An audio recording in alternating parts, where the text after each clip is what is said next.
Hello everyone, welcome back to our mini blog. তো আজকে ছিল দীপের বার্থডে, তাই আমার যেহেতু দাদার জন্য একটা ফোনও নেওয়ার ছিল, তো দীপকে আমি একটা গোলাপ ফুল দিয়ে দিলাম। তারপর আমি বিকেলবেলা চলে গেলাম দীপের জন্য একটা কেক নিতে। যেহেতু এবার আমার বাজেটটা একটু কম ছিল, তাই জন্য আমি অল্পর মধ্যে একটু সেলিব্রেশন করলাম। ওর জন্য একটা কেক নিলাম আর দুটো গিফট নিয়েছিলাম।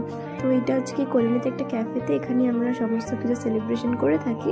তো তারপরে এই যে মোমোটা, ওটা দাদাটা গিফট করেছিল, মানে যার ক্যাফে। তারপরে এই যে আনবক্সিংয়ের পালা চলে আসলো। কে বললাম, দেখ গিফটগুলো কেমন হয়েছে, তো সবকটাই বললো যে খুবই ভালো হয়েছে। আর ওকে আমি প্রত্যেকবারই একটা করে নতুন ঘড়ি দিই। তো এই যে তারপরে আমরা চলে গেলাম খেতে।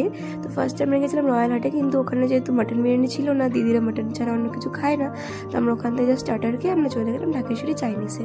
তো ওখানে গিয়ে দিদিরা মাটন বিরিয়ানি খেলো, আমি যেহেতু মাটন খাই না আর বিরিয়ানিও খুব একটা ভালো লাগে না, তো আমি খেলাম হংকং চিকেন ফ্রাইড রাইস, আর সাথে ছিল ড্রাগন চিকেন, যেটা খেতে খুবই ভালো ছিল। তো এই যে আমাদের ব্লগটা এখানে শেষ হতে, দেখা হচ্ছে